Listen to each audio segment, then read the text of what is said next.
Yeah. Okay. So yeah, we'd like to continue with the second conversation, and yeah, the topic will be artificial islands in the Capitolocene, and I would like to pass on directly to Victor, who will introduce his guest and who will be the host of the second conversation.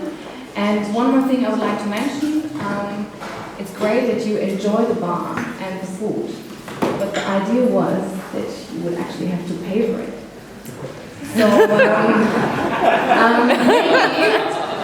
you can remember what you had and afterwards bring enough money to the bar so that we can cover our expenses. So thank you very much for understanding. Okay, so then I pass on to Victor, and then yeah, let's enjoy the second conversation. Yeah, thank you. Yeah, in Katakombe, we paid for drinks and fortunately. I'm very glad to invite some friends, some old friends and new friends. Lucas Rehnman is a Brazilian artist and educator based in Berlin. And then we have famous Chan here in the school that is alumni, and now he is based somewhere on this planet. Not so sure anymore where.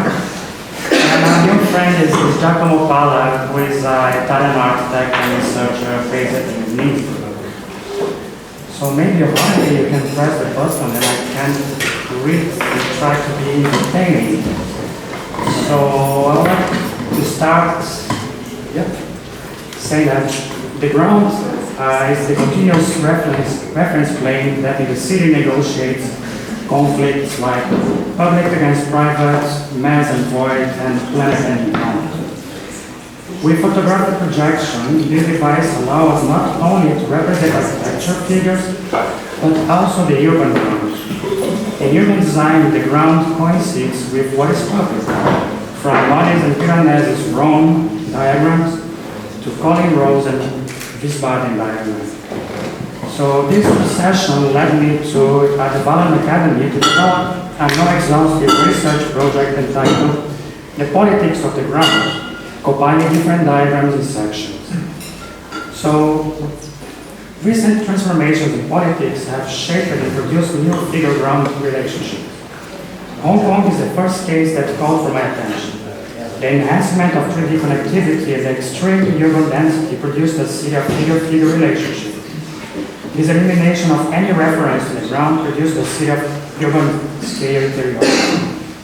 Public activities happens inside the controlled interior. Cigarette smoking, fire staircase, murder in kino, and protest in the food court. The city becomes one single mass. This research triggered my interest in my work towards the idea of the city as pure interiority, and what happens when the city doesn't relate anymore to the ground, or starts to create its own ground. As in Heidegger's analysis of tools, we only become aware of the ground during an earthquake, or in our case, when it disappears. I believe that this formal relationship reveals new political ideas, and political imagination is able to create new city diagrams.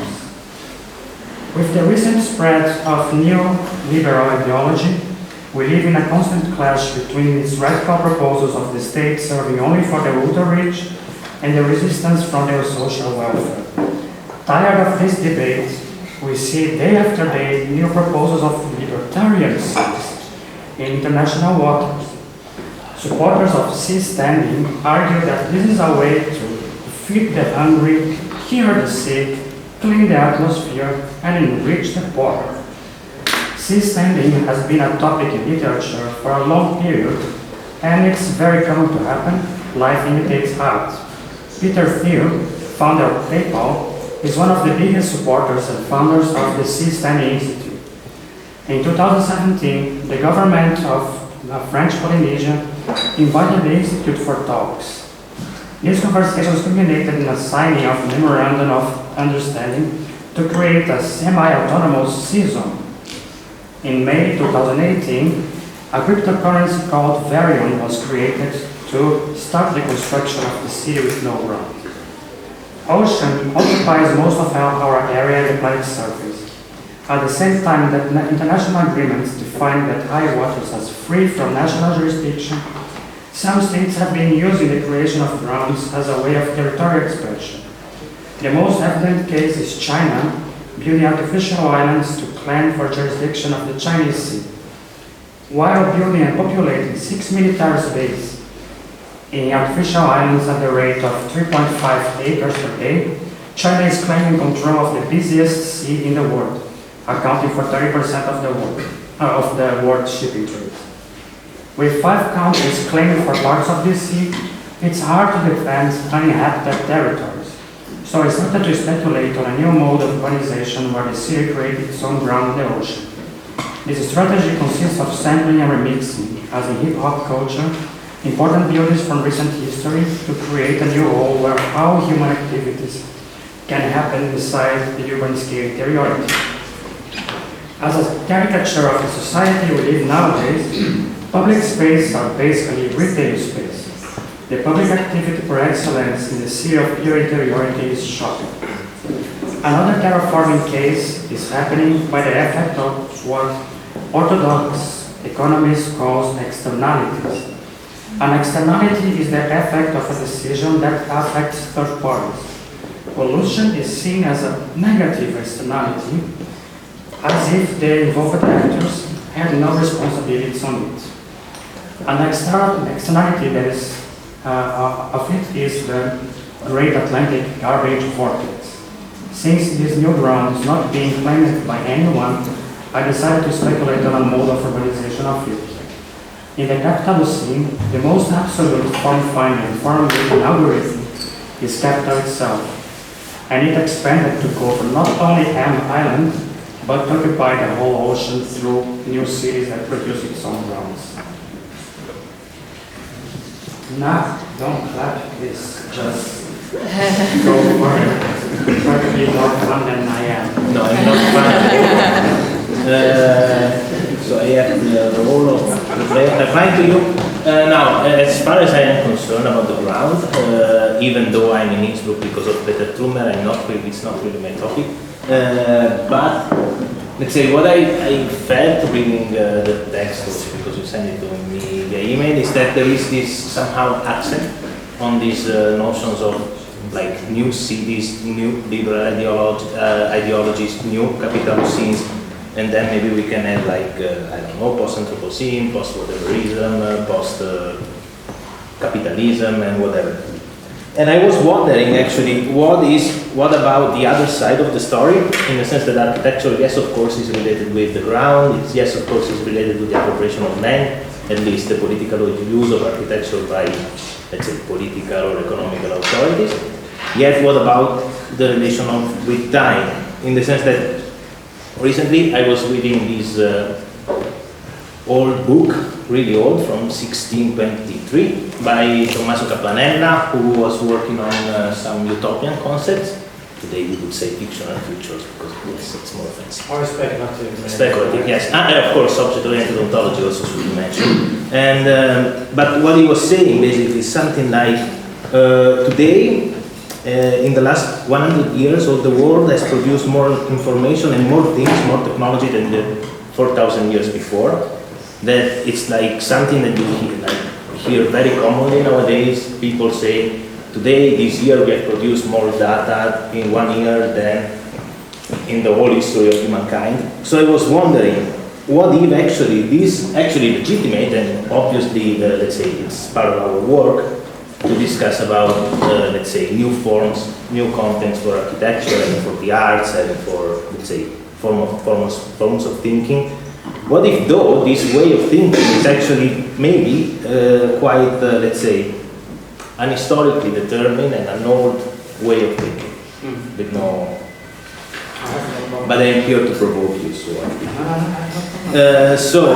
in a sense, what I would like to discuss then, because, like, for instance, while we focus on these new concepts of capital, new ways of development, new digital revolution, that was mentioned before, which, in a way, also I think that we could keep for granted, in a way, digital revolution by now. seemingly. I don't know, like apparently we cannot take anything else for granted. Exactly, that's what I want to say, because seemingly while we all think about these things, it's happening something, I would say, dark, in the sense that there is, on the other hand, a use of, politically speaking, traditions, built up identities, even fake identities to, let's say, control, probably a vague attempt, but it is an attempt to control a state, a region. Like, I come from Italy, it's pretty evident there. I work in Austria, it's pretty evident there. I live in Europe, it's pretty evident there. In the country where you come from, it's pretty evident there. So the main question actually, that's what I'm working on, that is not really mattering, is actually what if actually we can find a way to deal with those concepts in a different way and also bring them to, let's say, new visions of futures, speculative futures, of course. What I mean is that somehow I believe that there is still this form of way of thinking that is linear in architecture when we think about time and historical time, while space has become extremely complex, extremely refined, whether it is skid-patched or fluidly designed. When we think about time, we keep on thinking in a linear way. What if actually we can manage to think about the new notions in relation to, let's say, these contradictions in a more complex way? So for instance, an example I think that for me it's interesting would be like the novel by Philip K. Dick, The Man in the High Castle, where he's imagining actually the Nazi as the winners of the war, but of course it's not just about that, because it's written in the 60s and it is, let's say, a statement against the nuclear powers of the United States and Russia. He's actually comparing the United States to Nazi Germany, which is very interesting. And so yes, my question is, what do we do of time, an historical time, where we think about new forms of conquering space and stacking grounds? And we do I think that Shan can talk some interesting ideas of time. Okay, I'm gonna pull back a bit and probably go back. I think what you mentioned about time and Giacomo, when you mentioned about time and counter history and alternative history is quite interesting. I'm going to circle back to that a bit later. So we're going to start with your departure point of the ground being sort of a common plane of contestation. I like to understand this historically as the idea of the state or the nation that has always been responsible for regulating the production of grounds and the public good or the common realm.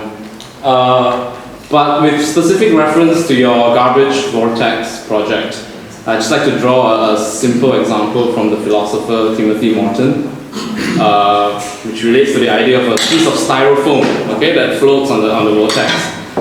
This styrofoam, this piece of trash transcends the idea of space because it may not have come from a certain nation. It may have come from multiple countries.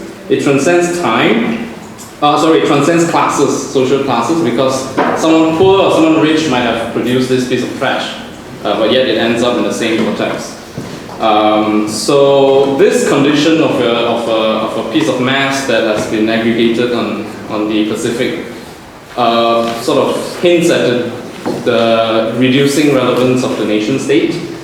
Okay, and so the idea is that the state is no longer sufficient to handle such risks or the production of this kind of new grounds. So on that comment, I would like to relate it to the idea of externality. You mentioned that this piece of vortex belongs to no one.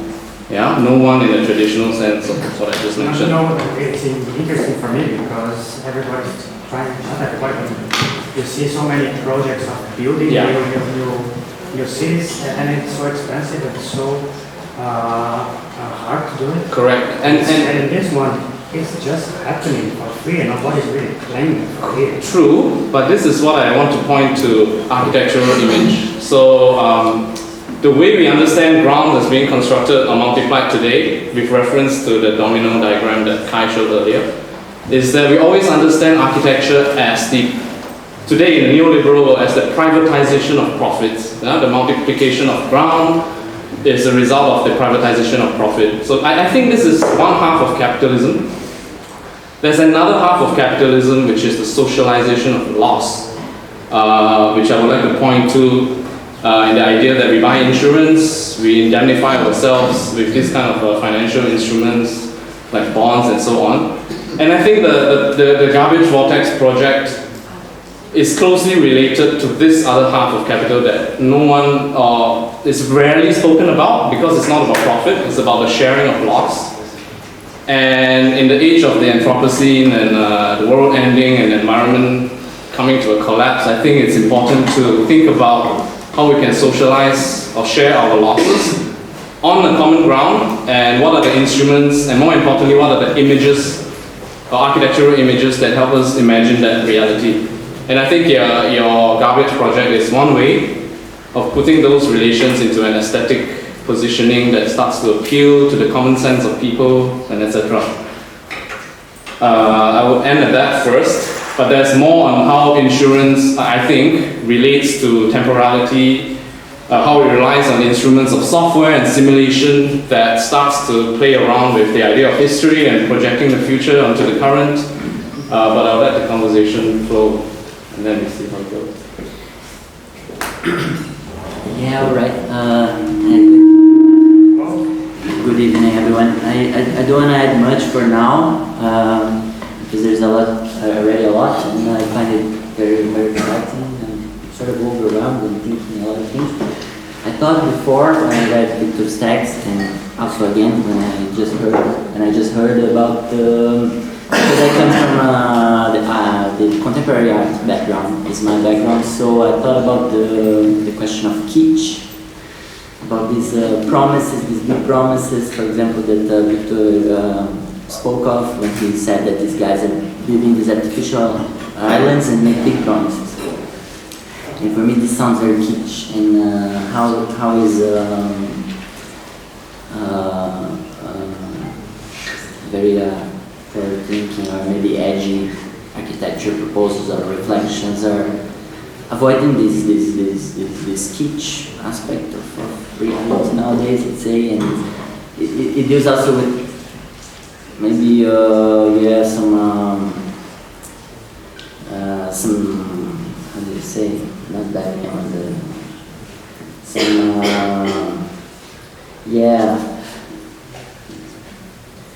with the problems of postmodernism in a way. It deals with the I was thinking about the kitsch, and I would say we could discuss this a bit later, but yeah, for now I leave we get back to everything that we raised. Should let me the kitsch for later for now. I don't want to talk anymore. You guys have fun. Okay. Nice. Talking about postmodernism and its dark side and kitsch, and also because one thing, and I think it connects them, and also the collapse of the environment that you mentioned. Like if we think of personally Donald Trump, or even the protests that are happening now in Paris, in a way. Those protests, let's say the protests in Paris, those seems to be like, it's not really anymore like a progressive protest. Maybe some sides of it, they are. But actually those are protests that started because of the rise of the price of oil for cars, which was meant as a policy in order to reduce the consumption of oil. But what those protests were somehow supported by people like Le Pen, which ideology, whose argument that is somehow winning, politically speaking, is based on a use of a, let's say, defined past. That's why I'm thinking that the past, the time, it's in a way important to engage it differently, because as long as we don't do it, I believe, those people will keep on winning. And yeah, I mean, maybe I'm a bit pessimistic. But maybe they keep winning because they are able to offer this image of the past. And we are very able to produce any image of the future. And if architecture is the discipline that produces image, maybe this is what we should be working on now. Absolutely, yes, and yes, I forgot to mention architecture. And architecture actually has to work in that direction, and I think that through aesthetics, through form, aesthetics and form, it can somehow produce contents which are not, of course, directly speaking politically. We were talking about it today. They are symmetrical in a way. They get to be politically maybe relevant, or somehow they might influence the discourse in a counterintuitive way. And I think that we really have to deal with it. And I think that you are working pretty well. Like your work, I think is particularly interesting as the one of other people on, let's say, thinking about the future. But that. Yeah, but then I think the problem is that the easiest thing to do is produce the caricature of what we choose a society nowadays, and Yes. the direction we are going. But still we are unable to produce alternative images of the future. Yes, and also I think sometimes these images of the futures, these speculative futures, are caricatures. Yeah. So that's Because also it's about the easy problematic. Yeah. side like this. But my question would be, what would be your take or your position on interpreting the past? I mean, on one hand, we have the model of the historian or the curator, humanist person who assembles events from the past and presents it as a narrative. On the other hand, we have big data, for example, where the past has been collapsed into a flat plane, equally accessible to anyone with a search function, so to speak, right? And then you have the let's say the postmodern people in architecture who tries to adopt the image while removing its content and its reassembly. But what are your take on these? And are there new forms of let's say reusing using or exploiting the past to produce a new type of future? I mean, of course, I have no answers, as it happens in every talk. But I imagine that, like, the postmodern way was, of course, a failure in that sense. It didn't work out pretty well, actually, pretty badly. Probably it's a matter of transformation for me. So, of course, we have the big data, as you were mentioning, and this flattening of histories, I would say narratives more than past, so history, like really narratives that are personal and social and common and memories and so forth. Probably a way to use them would be really to transform them, mix them, and let's say recreate a context. I think it's all a problem about the context, which should not be taken for granted as defined. So, like, the identity of Germany winter is the Christmas market. No. It can be reworked and reused for, let's say, a more progressive way of thinking. I don't know. I honestly don't have. I'm working on that. But, Yeah, Valentina, I'm stealing her topic now. She was telling me yesterday that IFA has this new calendar of great male white figures, and one of them is Dash. And we take a symbol and it just goes completely any meaning in it, and we manipulate it as whatever direction or meaning you want to apply to it. you know, like in Austria, they are all talking about the Heimat. Land, yeah. Yes, the land, the importance of the land, both from the left and right. Left also talk about the Heimat? The Green Party, yes. Funny. Well, the German pavilion in the Nationalhalle 2 years ago was about Heimat. So Yeah. again, it's like a concept that both sides are working on. I think kitsch is a topic here. I think the concept of kitsch and how it comes back. Postmodernism was like, okay, I'm not going to judge. Let's learn from the kitsch, learn from what's there, learn from kitsch. Now it's a moment of, I don't know, maybe fight the kitsch again? I don't know. Big promises are kitsch. Conquer the kitsch. this island, your images are not key. Maybe a fast glimpse. Like very high peak. You try to be kids, you try to be catchy. I think the best way to circulate an idea is when you read it beautiful and people are happy. That we also have to sell. One has to sell, yeah. No, in the first glimpse, maybe your images are kitsch. First quick glimpse, with a longer look, a longer gaze, one realizes your images are not kitsch. That's my view, at least. They are provocative. They are caricatures in the sense of, disturbing, shaking a bit. Like, what are this strange ball of cubes with these silly columns? The columns are so silly, crazy. And then it's a big, quick gaze sketch, but then if you think longer, it's not. It's a reaction to the silly big promises. And I think, But I don't know, I would like to not show like just the caricature and showing like the problems or things, but try to offer alternatives. And maybe this is the reason why it's so problematic to live in our times, because we are being unable to produce. Yeah. So I don't want you to interrupt, but I just checked the time. And I don't want to be rude, but I think your time is You up. do. And maybe this was also a very good kind of last sentences that you all said, that we can leave up for questions for the next break that we will have right now. So I would say maybe 5 minutes should be enough. And then, like Victor already mentioned, our next table will continue with Valentina as a host. And I think we're all also very excited to hear what she will talk about with her guests.